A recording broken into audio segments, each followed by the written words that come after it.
Le 4 décembre 2016, Edgar Welch entre dans la pizzeria Le Comet Ping Pong et somme le personnel de libérer les enfants qui se trouveraient à la cave. En effet, Edgar Welch croit à cette théorie du complot selon laquelle la pizzeria servirait de QG pour le Parti démocrate versé dans le trafic pédophile. Comme lui, des millions d'Américains croient à cette théorie du complot et pourtant, aucun n'a pris les armes pour aller libérer les enfants. Vous trouvez pas ça bizarre? Dans cette vidéo, on va voir que le mot croyance peut revêtir des sens bien différents et que ça a des conséquences très concrètes.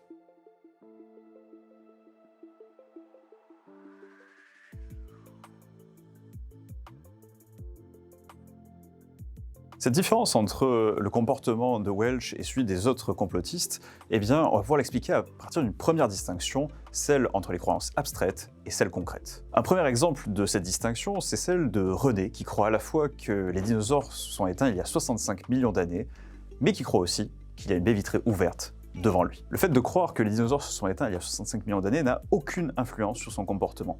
Ça ne change rien. Par contre, le fait de croire que la baie vitrée est ouverte ou fermée, pour le coup, ça change énormément de choses à son comportement. Et une des plus grandes ironies du mouvement complotiste, c'est qu'ils manifestent et professent leurs croyances dans des lieux publics, alors que d'autre part, ils croient au fait que les conspirateurs ne reculeront devant rien, notamment à la force, pour faire taire les gens qui veulent partager leur complot. Un autre mot pour parler des croyances concrètes, c'est le mot attente. Et cette différence entre les croyances abstraites et les attentes, elle est fondamentale et on peut très bien la comprendre à travers un autre exemple, celui de la réalité virtuelle. Imaginez que vous mettez un casque de réalité virtuelle, vous êtes projeté en haut d'un building et vous avez le vertige. Vous savez que vous êtes dans une salle de réalité virtuelle, vous savez que le sol est complètement plat et pourtant, à ce moment-là, vous êtes atteint de vertige. Vous avez la croyance abstraite que vous êtes dans une salle en toute sécurité. Quand les deux sont en conflit, ce sont les attentes concrètes qui gagnent. Et c'est pour ça que dans tout un tas d'applications, eh bien, on va plutôt s'intéresser à changer ces attentes concrètes plutôt que les croyances abstraites dont finalement on peut faire abstraction. Cette distinction entre les croyances abstraites d'une part et ces attentes beaucoup plus concrètes,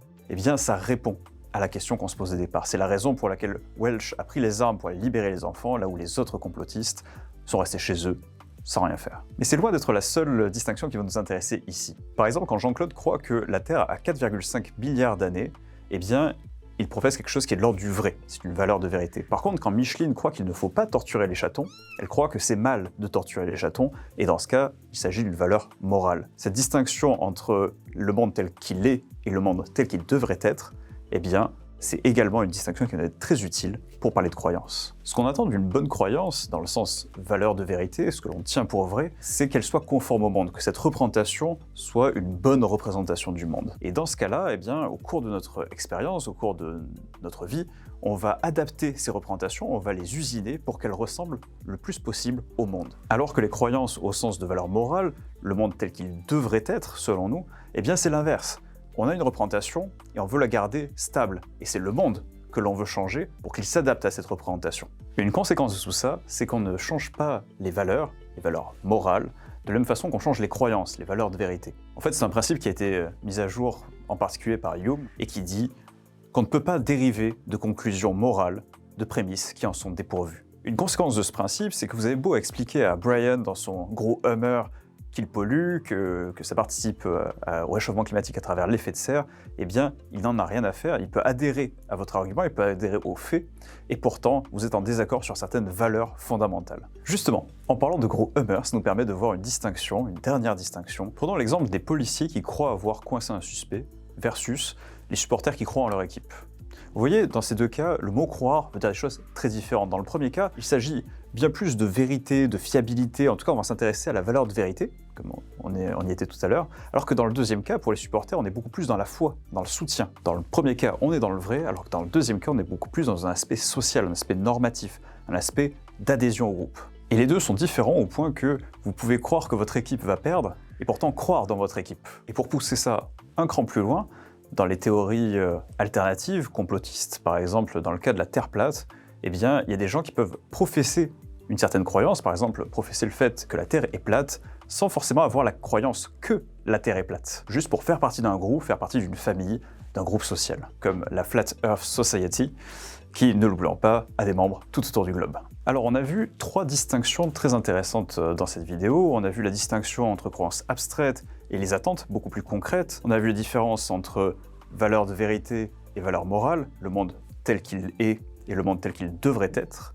Et puis on vient de voir la distinction entre croire que et croire en. On va pousser cette démarche un cran plus loin en se demandant est-ce que deux personnes qui partagent la même croyance croient vraiment la même chose? Par exemple, deux personnes qui croient que la Terre est ronde, croient-elles la même chose?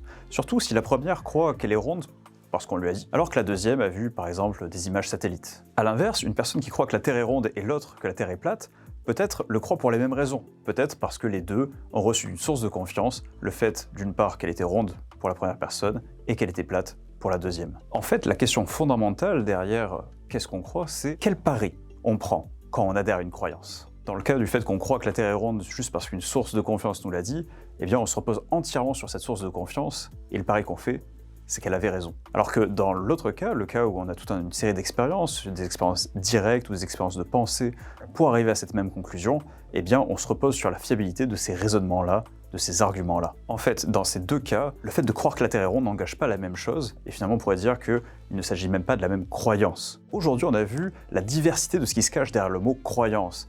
Et vous imaginez bien que pour changer les croyances, pour accompagner les croyances, eh bien, ça va dépendre de quoi il s'agit précisément, ça va dépendre de quoi on parle. Et d'ailleurs, en parlant d'accompagner les croyances, c'est ce dont on va parler dans la prochaine vidéo, et je vous invite à partager vos techniques et vos astuces en commentaire, et on en reparle très vite.